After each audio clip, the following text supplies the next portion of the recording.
حضرت عمر بن عبدالعزیز جو اس امت کے مجدد کہلاتے ہیں، اس امت کے بولیے، اور ان کی پہلی تجدید ہی کیا تھی کہ انہوں نے جو ممبروں پر اہل بیت کو سب و شتم کیا جاتا تھا، گالی گلوچ کی جاتی تھی، لعنت بھیجی جاتی تھی، اللہ ان پہ لعنت بھیجے، اہل بیت پر لعنت بھیجنے والوں پر خدا لعنت بھیجے، صبح و شام لعنت بھیجے۔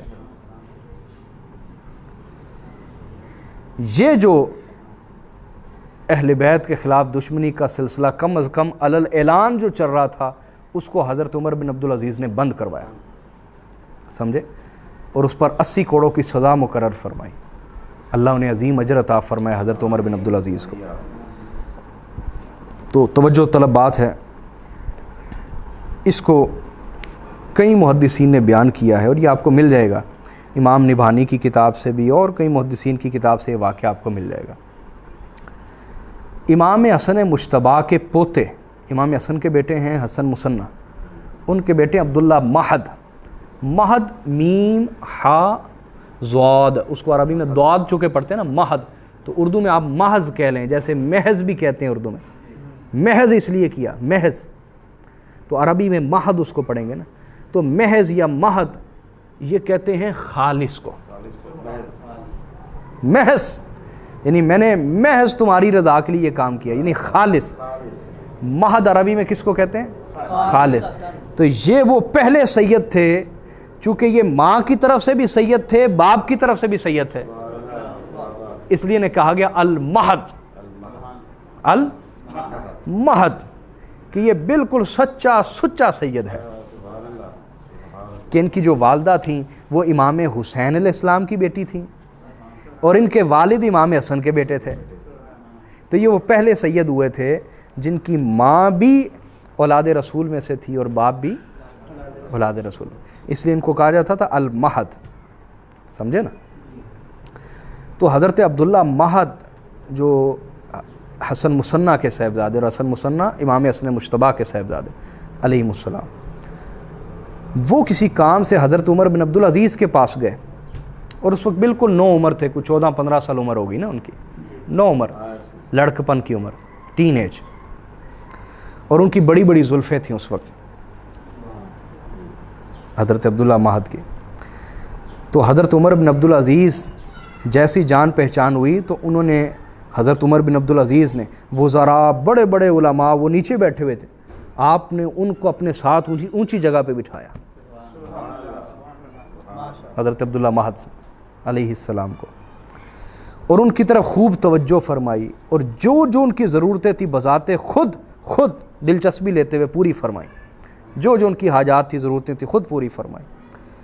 جب ساری گپ شپ ہو گئی نا، تو ان کے جسم کے ایک حصے کو پکڑ کے نا تھوڑی سی چٹکی کاٹی حضرت عمر بن عبدالعزیز نے، پنجابی کہتے ہیں چونڈی وڈنا، چٹکی کاٹنا اس کو اردو میں کہتے ہیں، تھوڑی سی چٹکی کاٹی، تو انہوں نے تکلیف محسوس کی، تو حضرت عمر بن عبدالعزیز نے فرمایا قیامت والے دن میری شفاعت کرنے کے لیے اسے یاد رکھنا۔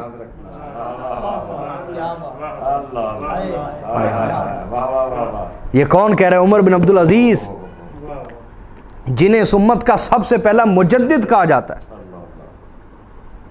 آج بڑے بڑے مجددین ایسے بنے ہوئے جو اہل بیت کے دشمن ہیں، اللہ پناہ عطا فرمائے۔ تو حضرت عمر بن عبدالعزیز نے چھوٹی سی چٹکی کاٹی اور کاٹ کے کہا یہ شفاعت کے لیے یاد رکھنا، یہ میں نشانی دے رہا ہوں شفاعت کے لیے، سمجھے یا نہیں؟ تو جب وہ جانے لگے، ان کو عزت کے ساتھ رخصت کیا، تو ان کی قوم نے ان کو ملامت کیا، یہ آپ نے کیا کیا؟ آپ اتنے معتبر آدمی ہو کے ایک چھوٹے سے بچے کے ساتھ اس کو اوپر بٹھایا، تعظیم دی، سب لوگوں کو چھوڑ کے ان کو اگنور کر کے ان کی باتیں سنتے رہے، ان کی حاجتیں پوری کی، ضرورتیں پوری کی ہیں، یہ آپ نے کیا کیا؟ ان کو ملامت کیا ان کے وزراء نے، اور جو بڑے بڑے وہاں حکومت کے لوگ بیٹھے تھے۔ تو حضرت عمر بن عبدالعزیز نے کہا مجھے ملامت نہ کرو، میں نے ایک معتبر محدث سے یہ حدیث سنی ہے کہ رسول اللہ صلی اللہ علیہ وسلم نے فرمایا ہے، اور اس نے جب مجھے حدیث بیان کی تو حضرت عمر بن عبدالعزیز فرماتے ہیں مجھے یوں لگ رہا ہے کہ جیسے میں حضور کے سامنے ہوں، اور میں براہ راست حضور سے یہ بات سن رہا ہوں کہ حضور نے فرمایا انما فاطمہ بضعۃ منی، کہ بے شک فاطمہ میرے جسم کا حصہ ہے، یسرنی ما یسرھا، جو فاطمہ کو چیز خوش کر دے وہ مجھے بھی خوش کر دیتی ہے۔ کہا حضور کی میں نے یہ حدیث سنی تو مجھے ابھی بھی یوں لگ رہا ہے کہ جیسے حضور فرما رہے ہیں اور میں سن رہا ہوں۔ یہ عشق کا مرتبہ ہے اور یہ حال ہے۔ تو کہا آج اگر سیدہ کائنات میرے سامنے موجود ہوتی اور میں نے جتنی عزت اور احترام اور جتنی محبت ان کے بیٹے سے کی ہے، اگر وہ یہ منظر دیکھتی کیا وہ مجھ سے خوش نہ ہو جاتی؟ تو یقیناً یہ اکرام، یہ تعظیم، یہ احترام، یہ خدمت ان تک ضرور پہنچے گی اور وہ مجھ سے راضی ہوں گی اور ان کے ذریعے رسول اللہ مجھ پہ راضی ہو جائیں گے۔ یہ آپ غور کیجئے، جو بعض لوگ کہتے ہیں نا وہ فضائل صرف امام حسن و حسین تک محدود ہو گئے، اس میں نفی ہے۔ سمجھ آئی بات یا نہیں آئی؟ وہ حضور کی ساری نسل، وہ سیدہ فاطمہ کی ساری نسل کا یہ حق ہے۔ تو فرمایا میں نے جو کیا مجھے یقین ہے اس سے سیدہ مجھ پر راضی ہوں گی، رسول اللہ مجھ پہ راضی ہو جائیں گے۔ تو لوگوں نے پوچھا وہ جو ان کے پیٹ پر آپ نے تھوڑی سی چٹکی کاٹی تھی اور جو کچھ آپ نے انہیں یہ کہا کہ شفاعت کے لیے نشانی یاد رکھنا ہے، اس کا مطلب کیا ہے؟ سنیں حضرت عمر بن عبدالعزیز کا عقیدہ، ان منافقین کے عقیدوں پہ نہ جائیں، یہ اسلام کے دشمن ہیں حقیقت میں، لیکن اہل بیت کے ذریعے سے اسلام کی دشمنی تک پہنچتے ہیں۔ سنیں حضرت عمر بن عبدالعزیز کا عقیدہ کیا ہے، مجدد امت کا عقیدہ کیا ہے۔ پوچھا گیا آپ نے چٹکی کیوں کاٹی اور یہ کیوں کہا یہ شفاعت کے لیے نشانی یاد رکھنا؟ تو حضرت عمر بن عبدالعزیز نے کہا یاد رکھو بنو ہاشم کا ہر فرد صاحب شفاعت ہے، حضور کے خاندان کا ہر فرد قیامت والے دن شفاعت کرے گا، اور مجھے یقین ہے میں نے جو ان سے محبت اور خدمت کا رشتہ رکھا ہے یہ میری شفاعت کریں گے اور میرے حق میں ان کی شفاعت قبول ہوگی۔